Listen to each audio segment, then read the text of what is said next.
can relate, but like I have a hard time with life sometimes. Right. Sometimes it's great, but a lot of times for me, it's really hard. Ever wondered how a rock legend like Chester Bennington battled his inner demons while captivating millions? Dive into the heartbreaking yet inspiring story of the Linkin Park frontman's life, struggles, and enduring legacy. Hey everyone, let's talk about the life of Chester Bennington, a journey filled with incredible highs and devastating lows. As news of Chester Bennington's death travels around the globe, fans can't help but remember him as the fresh-faced grunge singer they first fell in love with 17 years ago. He was just 24 when rock band Linkin Park first catapulted into the music scene, scoring an army of fans with their unique blend of rock, hip-hop, and electronica. But despite going on to change the face of music by making rock accessible to all, Chester struggled personally. He'd been in the public eye since 2000, when nu metal band Linkin Park first came into our lives with the launch of their debut album, Hybrid Theory.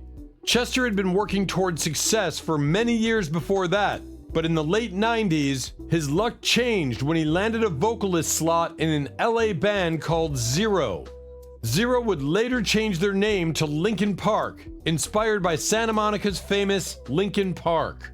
Their debut album sold more than 4.8 million copies in a year and is widely considered one of the best rock albums of all time, containing the hit songs Crawling, In the End, and Faint. But even before the ups and downs of fame, Chester was battling with depression and anxiety, something he used substances to help medicate in his early teens. Ultimately, it seems it was his internal battles that caused his heartbreaking passing yesterday morning when Chester was found dead by suicide at the age of just 41. Troubled upbringing. Chester Bennington's life was marked by hardship from a young age. He experienced sexual abuse when he was around 7 years old, which, as he told Metal Hammer, destroyed his self-confidence. Like most people, I was too afraid to say anything. I didn't want people to think I was gay or that I was lying. It was a horrible experience. His parents divorced when he was 11, and he had to move in with his father. In an attempt to numb his pain and loneliness, Chester turned to substance abuse. He told Metal Hammer, "I was on 11 hits of acid a day. I dropped so much acid, I'm surprised I can still speak." When he reached his teenage years, Chester had developed a heavy methamphetamine and cocaine habit. He moved in with his mother when he turned 17, which is when she caught him using drugs and forbade him to leave the house. In an interview, Chester recalled, "My mom said I looked like I stepped out of Auschwitz, so I used pot to get off drugs. Every time I'd get a craving, I'd smoke my pot." To make some money, Chester started to work at Burger King and other odd jobs. In 1992, a gang broke into his friend's house where he was using drugs and pistol whipped his friends, which caused him to leave drugs behind. However, addiction eventually found its way back into his life later on.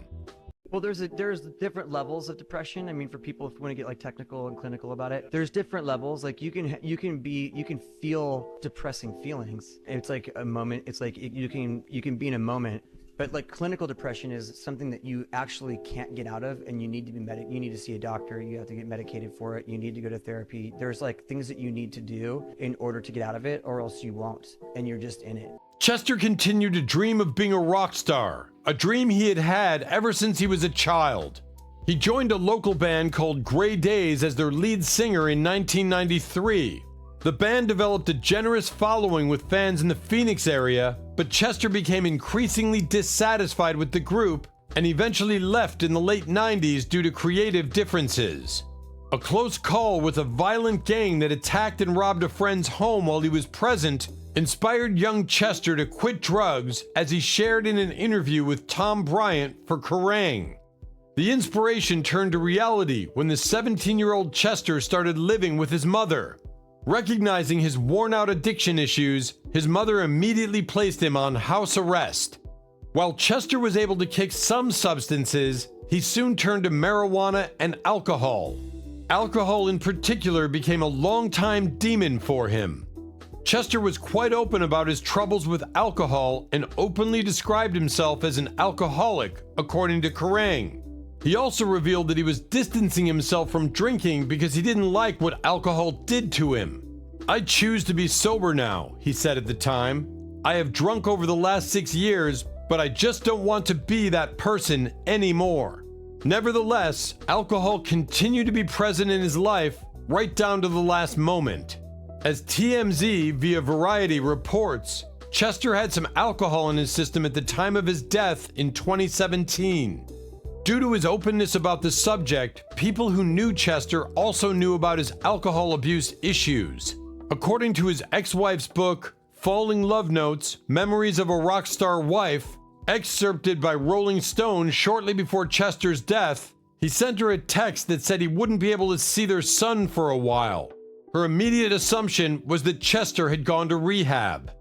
And that was all part of our daily life. It's sometimes some signs were there more than others. Some signs they weren't there at all, as the case right before he passed. He was at his best before he passed. We were on a family vacation. He just had to go back home to do a television commercial, and I was going to see him the next day. It was just the timing of it. You know, he had been in states of depression before, and he had had past attempts. This was not a time where any of our families suspected this to happen. Rise to fame. Chester Bennington was born in Phoenix, Arizona, and this is where he first met Christy Morris. He took an interest in music at a young age, citing Depeche Mode and Stone Temple Pilots as early inspirations. Chester's parents separated in the late 1980s. He later struggled with cocaine and methamphetamine addictions. Chester eventually overcame his drug addiction and would go on to denounce drug use in future interviews. He worked at a Burger King restaurant before starting his career as a professional musician. Before joining Linkin Park, Chester was a vocalist in Grey Daze, a post-grunge band from Phoenix, Arizona. He left Grey Daze in 1998, but struggled to find another band to play in. After nearly quitting his musical career altogether, Jeff Blue, then the vice president of A&R at Zomba Music in Los Angeles, offered Chester an audition with the future members of Linkin Park. Chester quit his day job and took his family to California, where he had a successful audition with Linkin Park, who were then called Zero. Chester and Mike Shinoda, the band's other vocalist, made significant progress together but failed to find a record deal. After facing numerous rejections, Jeff Blue, now a vice president of A&R at Warner Brothers, intervened again to help the band sign with Warner Brothers Records. Chester packed his bags and moved to Los Angeles. In 1999, he became the final member of the expanding rap metal act called Linkin Park. Chester was actually the one who came up with the band's name, replacing their former name, Hybrid Theory, which became the title of their debut album. Hybrid Theory hurled Chester's musical talent into the limelight and gave him the much-deserved recognition as one of the 21st century's most iconic music figures. Chester was known for his high-pitched and emotional screaming, which often talked about his feelings of disconnect from the world.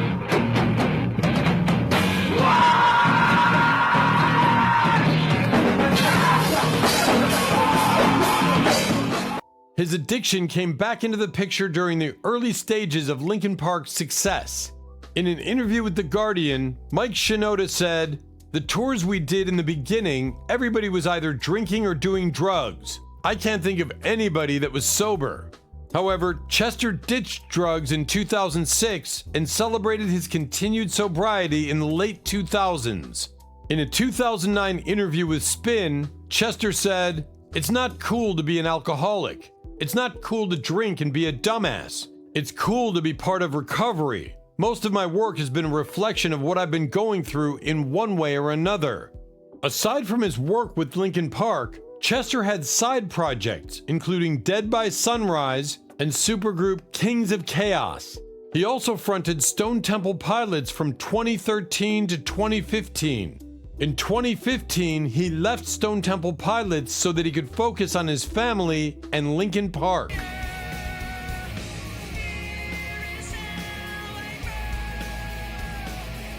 Even though Chester achieved great success with Linkin Park and his various collaborations, he always made an effort to remain grounded. In 2016, Chester told Metal Hammer, "The idea that success equals happiness pisses me off.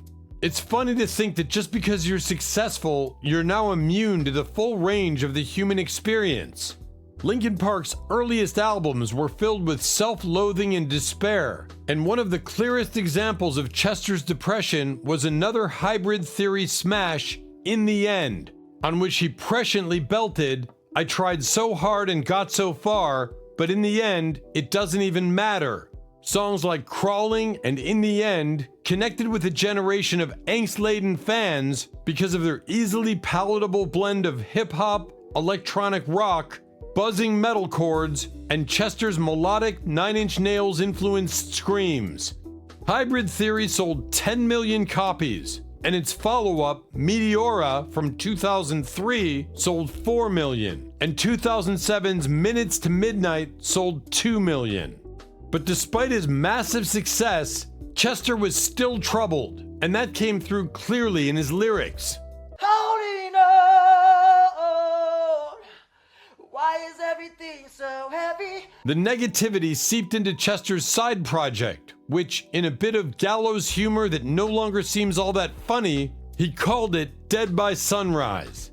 I went through a few different titles, Chester told me right before Dead by Sunrise's album Out of Ashes came out in 2009. We went by Snow White Tan for a while because I never saw the sun, and neither did any of the people I was hanging out with. I was going through a pretty dark time. I was drinking heavily and partying it up too much. I was in a bad place mentally. I had just gotten divorced and was feeling pretty unsure about myself, which is why I was drinking so much. During that phase, a lot of times I felt like if we make it till tomorrow, it was a fun 3 days. I wasn't sitting in my closet injecting myself with heroin, but I was sitting in my closet drinking a lot of Jack Daniels. It's not like, oh man, like I kind of like that, I'm just bummed. It's like I don't want to do anything, and I don't feel like doing anything, and I don't like anything. Like there's no sunshine. Highs and lows of fame. When you live your life in the limelight, someone may take a much keener interest in you than you'd prefer. Indeed, several stars have had scary stalkers over the years. According to Wired, the person stalking Chester and his wife, Linda Bennington, was different. This particular stalker took the cyber approach, and in 2006, the person started harassing the Benningtons with mysterious phone calls and emails that ranged from unnervingly friendly to downright hostile. The stalker also managed to gain control of several of their online accounts. It eventually transpired that the person stalking them was no ordinary superfan.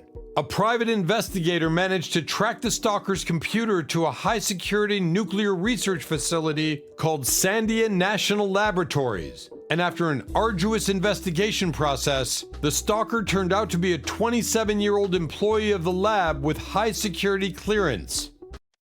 What do you do to like maintain your voice and stuff? And honestly, I probably do everything that you shouldn't do.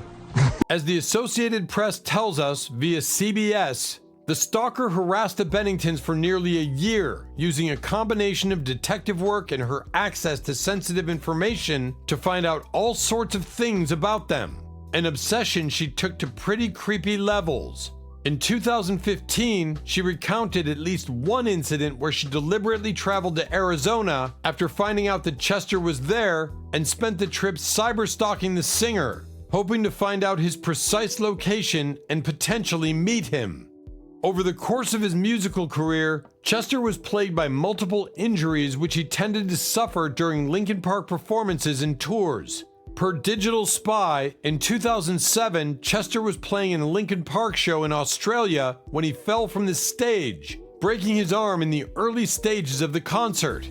After being patched up, he nevertheless managed to perform for the planned duration of the concert. In 2011, Linkin Park's own website broke the news that Chester had injured his shoulder during their Asian tour and faced surgery. Chester is pretty sure he broke his wrist a couple songs ago. So hang on one second, we're going to ice this up. In 2015, NME reported that the singer had broken his ankle in a freak accident, landing on an errant water bottle while playing basketball during their Hunting Party World Tour.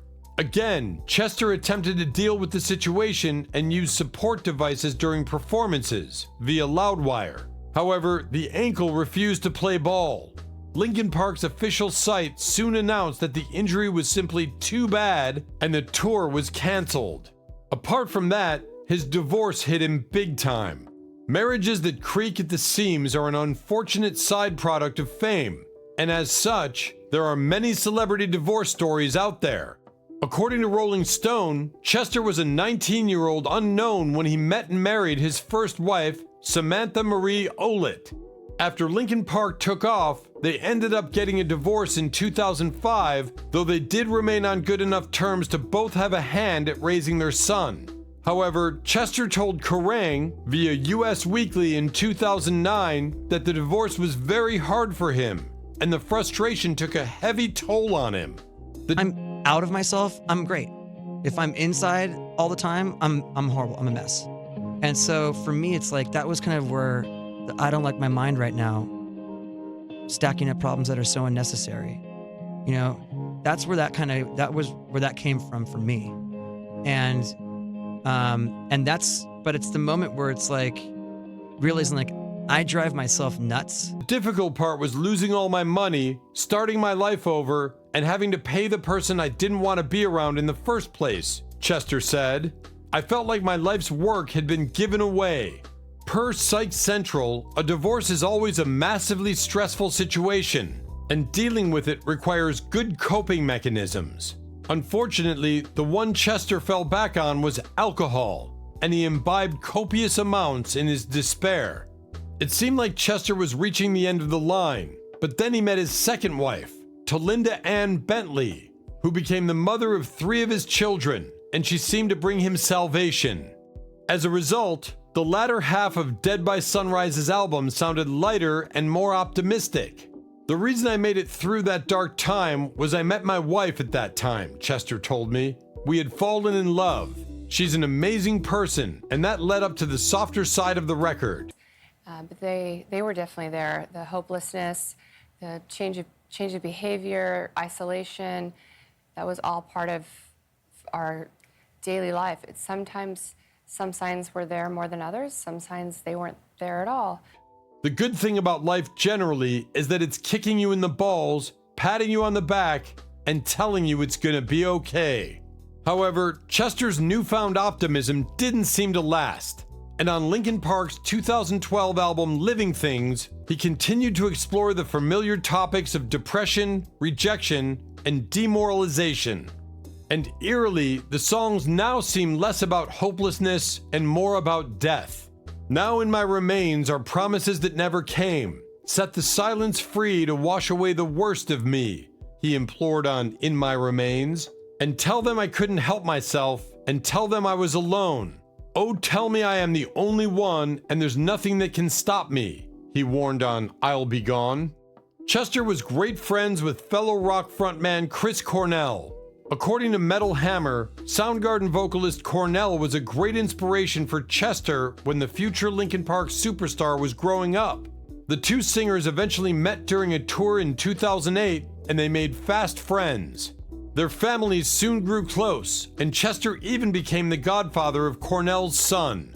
The death of Linkin Park frontman Chester Bennington came as a surprise to the world when it was announced, but it also struck similarities to the death of fellow rocker and close friend Chris Cornell, who killed himself in May.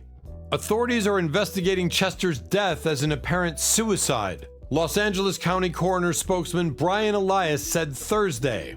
Chester, who was 41, was found dead in his home near Los Angeles. He had a strong bond with Cornell and died on what would have been the Soundgarden singer's 53rd birthday.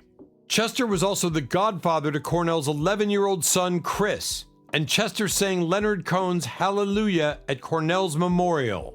The Cornells called Chester a member of their family in a statement released Thursday. The Cornell family is overwhelmed by the heartbreaking news about Chester Bennington, which tragically comes so soon after their family's own loss, said a Cornell family spokesperson. They open up their loving arms to Chester's family and share in the sorrow with all those who loved him. Cornell died by hanging after a concert in Detroit. Chester described the relationship between the two rock singers as an instant connection.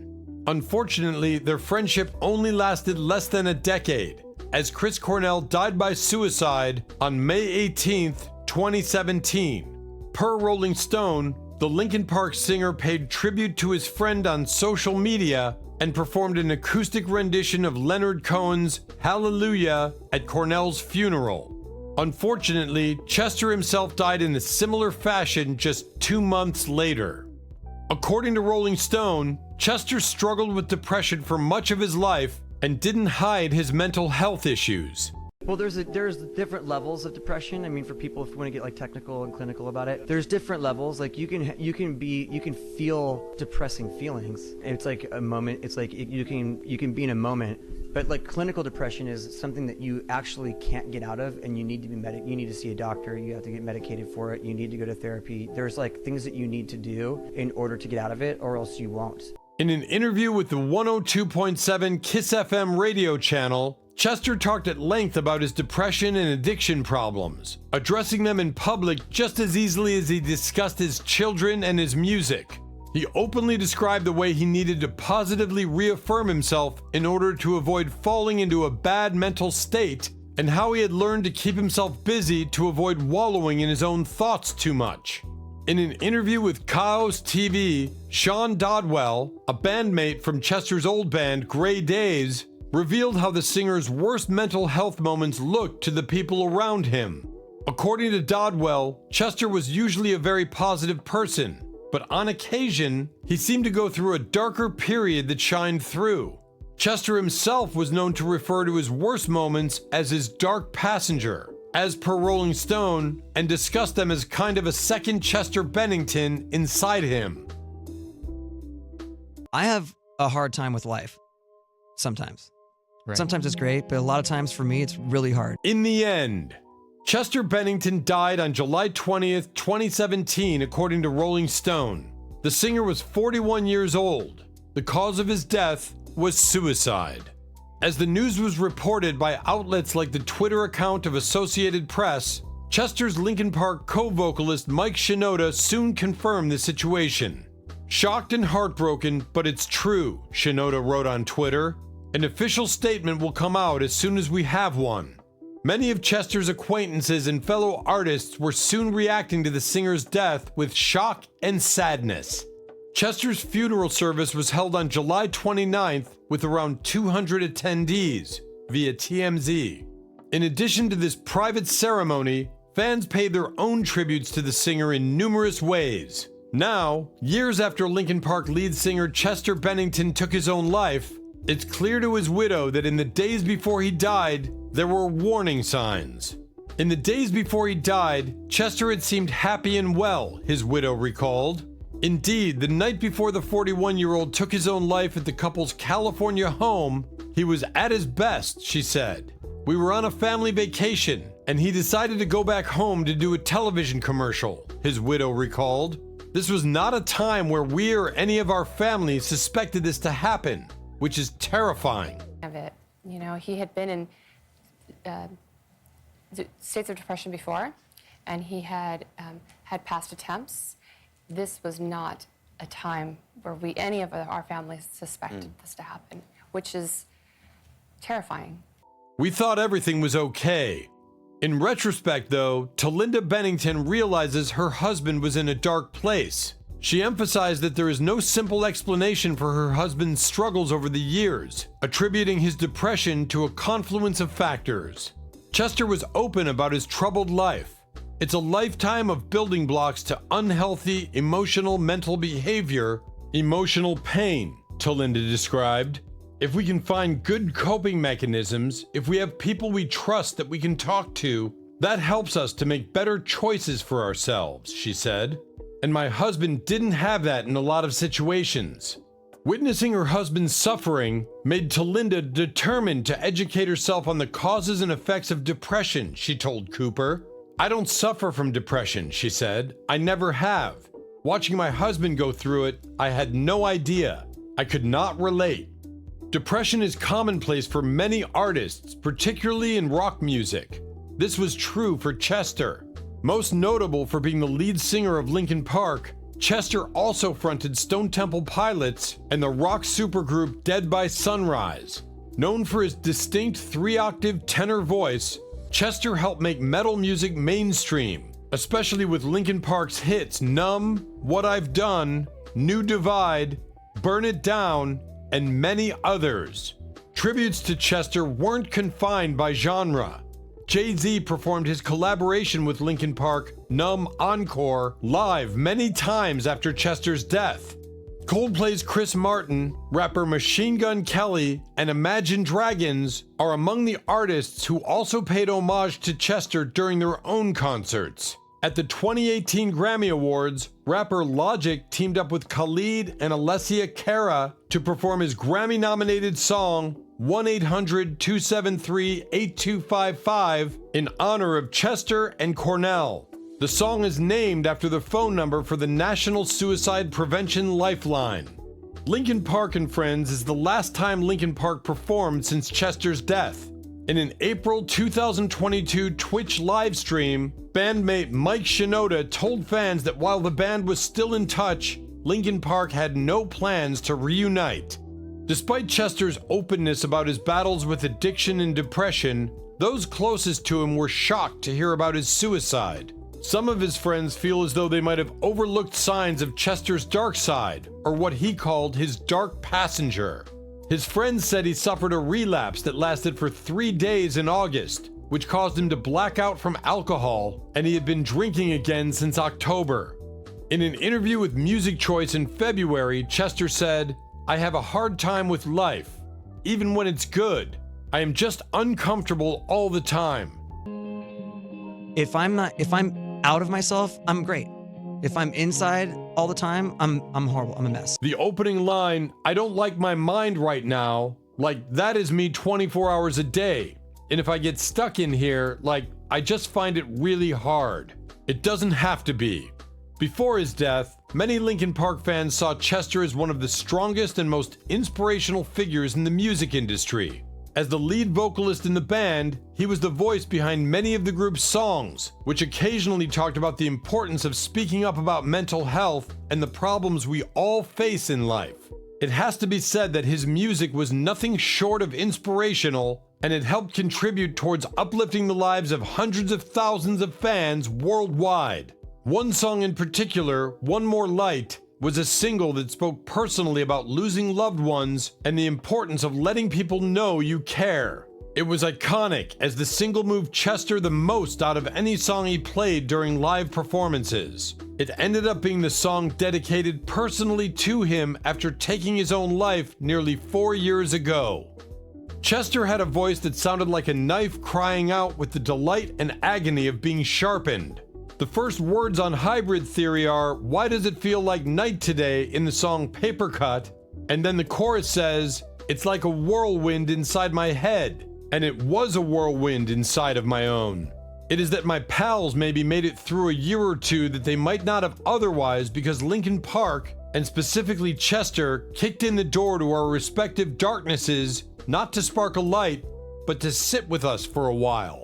Linkin Park's debut record Hybrid Theory and their sophomore release Meteora are often revered as the defining albums for Chester's signature style, the mixture of soft melodic cleans and angsty rasp, punctuated by intense screams that form the basis of his vocal performances throughout his career. The beginning of the 2000s are seen as Linkin Park's golden years, where the band broke onto the music scene, developing a distinct nu metal sound that fused Chester's punk, metal, and grunge-influenced vocals with the hip-hop style rapping of the band's founder and co-frontman Mike Shinoda. These formative releases are among the best-selling albums of the 21st century, Hybrid Theory being the highest seller of 2001.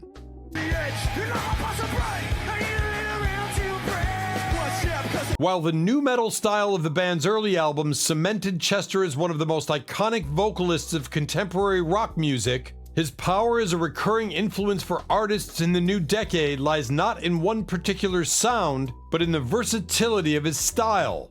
As suggested by the title of Linkin Park's debut, the defining feature of Chester's artistry was hybridity, a unique capability to produce an ever-evolving sound spanning across genres. Present in his early career with his willingness to divert from his usual gritty vocals and adopt R&B melodies in hip-hop collabs with rappers such as Jay-Z and Young Buck, the hybrid element of his vocals became more pronounced in his later performances. For Linkin Park's third album, Minutes to Midnight, Chester parted ways with the nu metal style of the band's previous material. He retained the grit and angst that characterized earlier releases on tracks such as No More Sorrow, which featured aggressive cleans as well as his trademark screams. More generally, the album explored the melodic aspects of his vocals with songs like The Little Things Give You Away, experimenting with ambient elements which would feature more prominently in the band's following release. In hindsight, Minutes to Midnight was a key transition.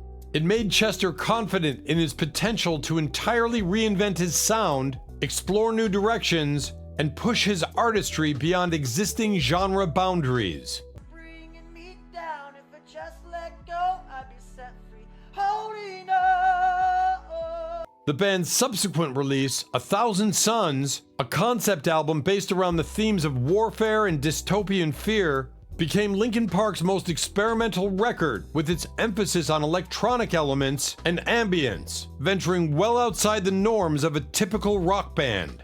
Chester's craft emphasized innovation as he strove to produce fresh sounds and explore new directions on every record. Living Things came to be a more refined development of the experimental electronic rock of 1,000 Suns. Even when returning to heavier rock on The Hunting Party, he approached this from a new hard rock-inspired angle, vastly distinct from his work on Hybrid Theory or Meteora. Though Chester is primarily known as the vocalist of Linkin Park, he also developed various side projects. His performances in Dead by Sunrise experimented with punk rock, while his High Rise EP with Stone Temple Pilots utilized pure grunge. Produced just before his death and released posthumously, his Cross-Off collab with Lamb of God guitarist Mark Morton gave him the opportunity to dabble in heavier metal than the styles he explored on earlier Linkin Park records. Throughout his career, Chester developed a transferable style for expressing pain and struggle from which other artists take inspiration.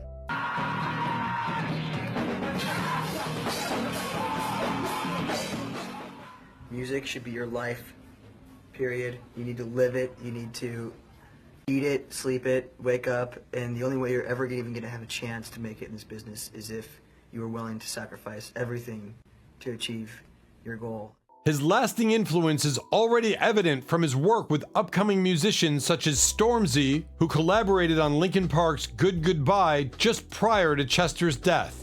Among others, Ollie Sykes, the vocalist of Bring Me the Horizon, who is arguably one of the strongest trailblazers in the current rock scene, praises Chester as his primary career influence. In a 2017 interview with Kerrang!, he said that he was inspired to become a musician after attending a Linkin Park concert and that no other artist had as much impact on his life. Given the high level of experimentation and sound changes in Bring Me the Horizon's recent projects, Sykes' emulation of Chester's genre-defying artistry is certainly evident. As one of the most versatile vocalists of the 21st century, Chester Bennington's influence remains with us and continues to be an inspiration for artists in and outside the rock genre. His resonant lyricism and willingness to challenge the boundaries of what it meant to be a rock vocalist set him apart from most of his peers. It may be premature to talk about Chester's legacy only years following his death. However, in the streaming age in which the music industry is becoming increasingly fast-paced and genre-bending, his constant pursuit of fresh musical directions will lead him to be remembered as an innovator, unafraid to take stylistic risks, and one who opened up possibilities for others to follow. Thanks for watching. If Chester's story moved you, give this video a thumbs up and share it. Don't forget to subscribe and hit the bell for more content. And check out our other videos for more inspiring and intriguing stories. See you next time!